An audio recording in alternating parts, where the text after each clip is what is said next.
সপ্তপুরী হল হিন্দু ধর্মের এমন 7টি পবিত্র তীর্থস্থান যেখানে দেবতারা অবতার হিসাবে অবতীর্ণ হয়েছেন বলে মনে করা হয়। এগুলি হলো অযোধ্যা বা অযোধ্যাপুরী। অযোধ্যা হলো সেই পৌরাণিক স্থান যেখানে ভগবান রাম জন্মগ্রহণ করেছিলেন। মথুরা বা মথুরাপুরী, ভগবান কৃষ্ণ এখানে জন্মগ্রহণ করেছিলেন। এই স্থানকে ব্রজভূমিও বলা হয়।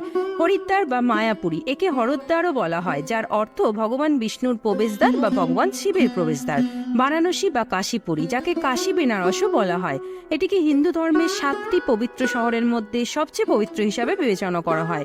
কাঞ্চিপুরম বা কাঞ্চিপুরী, কাঞ্চিপুরম তামিলনাড়ুতে অবস্থিত তীর্থস্থান যা ব্রিটিশ শাসনামলে কাঞ্জিভরম নামে পরিচিত। উজ্জয়িনী বা অবন্তিকাপুরী, উজ্জয়িনীর প্রাচীন শাস্ত্রীয় নাম অবন্তিকা।